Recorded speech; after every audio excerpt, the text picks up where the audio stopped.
So guys आज की इस वीडियो में हम जो है इस क्वेश्चन को सॉल्व करने वाले हैं एंड काफ़ी ज़्यादा इंपॉर्टेंट क्वेश्चन है। तो यही है कि आपका जो है बेसिक कंसेप्ट क्लियर होना चाहिए, ठीक है, इस क्वेश्चन को सॉल्व करने के लिए। तो स्टार्ट करते हैं। देखिए 8 की पावर जो है x प्लस में 1 इज इक्वल टू 64। तो 64 को जो है ना हम 8 के फॉर्म में लिख सकते हैं, चाहे तो क्यूब में वो लिखा है या फिर जो है स्क्वायर में आए, ठीक है। तो मान लीजिए 8 का स्क्वायर अगर हम करते हैं तो 8 8 64, ठीक है। तो स्क्वायर के फॉर्म में ही हम लिख देते हैं इसको, ठीक है गाइस। उसके बाद जो है हम 64 को 8 के स्क्वायर लिख सकते हैं। अब आप देखिए हमें इसका वैल्यू फाइंड करना है। तो यहाँ से तो यहाँ ये कट ही गया। अब बचा हमारे पास x प्लस में 1 इज इक्वल टू 2। तो एक को इधर लेकर चले जाइए तो ये प्लस में माइनस में हो जाएगा। तो दो में से एक गया एक, तो x की वैल्यू 1 हमें आ गया, ठीक है। अब x की वैल्यू यहाँ पे हमें रख देना और सॉल्व कर देना है। तो अब हम x की वैल्यू रख देंगे, ठीक है। x की वैल्यू 1 आया था तो 1 से मल्टीप्लाई कर देंगे प्लस में 1, तो 2 ही आएगा मल्टीप्लाई करने के बाद। तो 3 की पावर 2 प्लस में 1 और 2 और 1 3 जुड़ जाएगा, तो 3 की पावर 3 मतलब कि 3 की क्यूब। तो 3 को 3 बार मल्टीप्लाई करेंगे तो 3 3 जा 9 और 9 3 जा 27। तो ये हमारा आंसर हो जाएगा।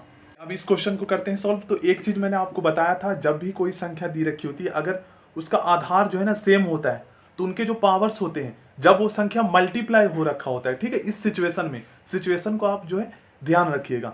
जब कोई संख्या मल्टीप्लाई हो रखा होता है और उनका जो आधार है ना वो सेम होता है, देखिए ये सभी संख्या सेम है और मल्टीप्लाई हो रही है, तो क्या करना है मल्टीप्लाई की सिचुएशन में हमें क्या करना है ना, ऊपर वाले जो पावर है इनको जो है प्लस कर देना होता है। अगर यही संख्या जो है ना भाग हो रहा होता तो हमें क्या करना होता है, अगर आधार सेम होता तो जो घाते होती है उसको माइनस कर देना होता है। तो मल्टीप्लाई की सिचुएशन में प्लस कर देना होता है। तो वन टाइम हम जो है 23 लिखेंगे 23, और उसके बाद उसके पावर को जो है हम प्लस कर देंगे। 2.8 प्लस में 7.2 प्लस में क्या था ये 3.6, ठीक है 3.6। अब इसको आप प्लस कर दीजिए, 6 2 8 8 8 16 के 6 7 3 10 10 और 2 12 और 1 13 13.6।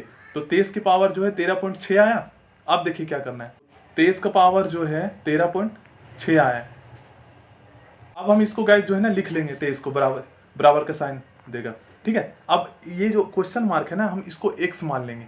क्वेश्चन मार्क ही पूछा गया है कि आखिर इसकी पावर क्या है, तो x मान लेंगे। अब देखिए ये आधार सेम है यहाँ पर और बराबर का साइन है तो बराबर के दोनों साइड जो है कट जाता है। अब x की वैल्यू हमारा 13.6 आ गया, आंसर 13.6, ये ऑप्शन सही होगा। तो एंड अब इस क्वेश्चन को हम सॉल्व करेंगे, ठीक है। तो गैस पिछली वीडियो मैंने आपको बताया था कि देखिए वर्गमूल 4 को जो है ना हम इस तरीके से भी लिख सकते हैं, 4 की पावर 1/2। अब आप बोलेंगे कि सर 4 की पावर 1/2 कैसे होगा, 4 का वर्गमूल तो 2 होता है। तो गैस इसको सॉल्व करने के बाद ना यही आंसर आएगा आपका। अब देखिए मैं कैसे सॉल्व करके एक बार बता देता हूँ। 4 का वर्गमूल मैंने यहाँ पर क्या लिखा है, 4 की पावर 1/2 भी हम लिख सकते हैं। और मैंने बोला था ना इसको सॉल्व करके 2 ही आएगा, जो आप जान रहे हैं कि 4 का वर्गमूल 2 होता है। तो देखिए कैसे आएगा, यही देखिए इसको मैं सॉल्व करता हूँ 2 ही आएगा, ठीक है। 4 को जो है 4 की पावर 1/2 है तो 4 को हम ऐसे भी तो लिख सकते हैं, फैक्टर करने के बाद लिख सकते हैं। और इसका हम इसको ब्रैकेट में कर देंगे और 1/2 इसकी पावर हम लिख सकते हैं। अब देखिए 2 की पावर 2 है। देखिए अब हम क्या करते हैं, जब मल्टीप्लाई होता है और आधार सेम होता है तो ये घाते जो होती है इसकी जो छुपी हुई 1 1 ये प्लस हो जाता है। तो 2 × 2 को हम इस फॉर्म में भी तो लिख सकते हैं ना, 2 का स्क्वायर में भी लिख सकते हैं। अब इसके ऊपर हमारा ब्रैकेट है, इसके बाद ब्रैकेट है और उसके बाद जो है हमारा इसकी पावर जो है 1/2 है, तो इसकी पावर 1/2 लगा देंगे। अब देखिए इसके नीचे 1 छुपा हुआ है, 2 से 2 कट गया तो आंसर क्या आया, 2 ही आया ना। समझ गया ना इस कंसेप्ट को। तो इसी कंसेप्ट से हमारा ये क्वेश्चन सॉल्व होगा। तो इस क्वेश्चन में क्या बोला गया है, वर्गमूल में 8 है और इसका जो पावर है ना 1/3 है। तो 8 को जैसे मैंने 4 को लिखा था, 4 को मैंने ऐसे लिखा था ना 4 की पावर 1/2, तो 8 को भी तो लिख सकते हैं आप, ठीक है। तो 4 को जैसे मैंने लिख के आपको बताया था कि 4 वर्गमूल 4 को जो है आप जो है 4 की पावर 1/2 लिख सकते हैं। तो इसी प्रकार हम वर्गमूल 8 को जो है 8 की पावर 1/2 लिख सकते हैं।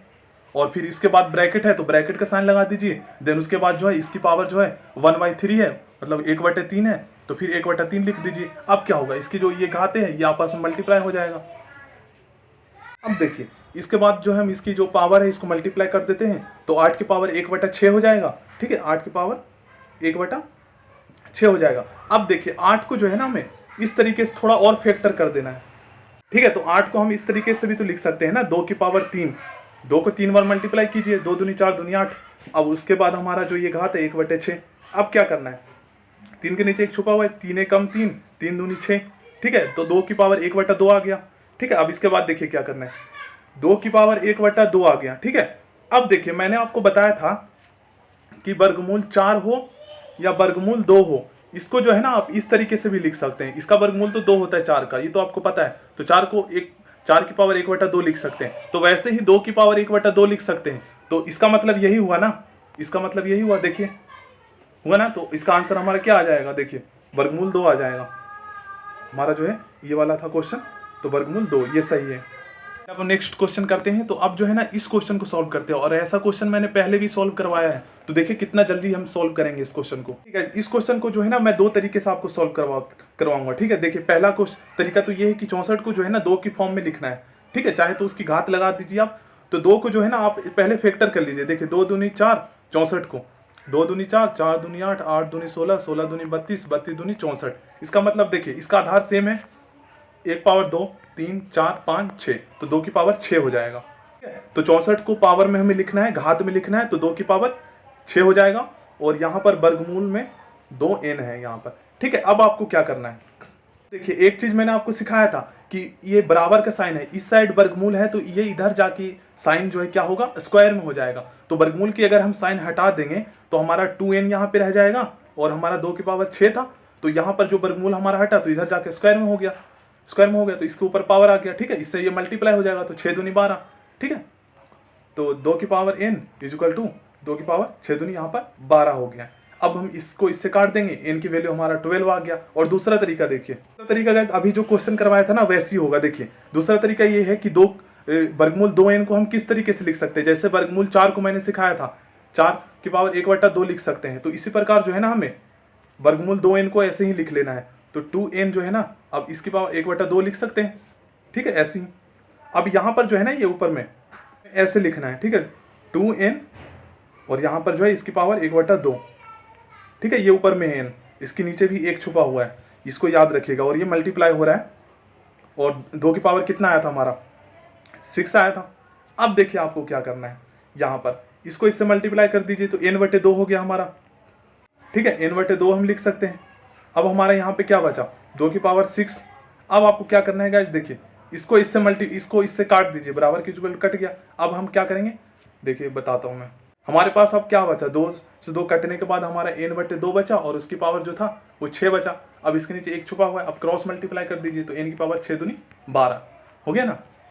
गाइस इस क्वेश्चन का आंसर जो है ना आपको कमेंट बॉक्स में बताना है। ठीक है, मैं चेक करूंगा, एंड जो सही बताता है उसको रिप्लाई भी करूंगा। सो चैनल को सब्सक्राइब करके बेल आइकन को जरूर प्रेस कर लीजिएगा, और वीडियो मैंने अपलोड कर रखा है तो जरूर देखें उसको।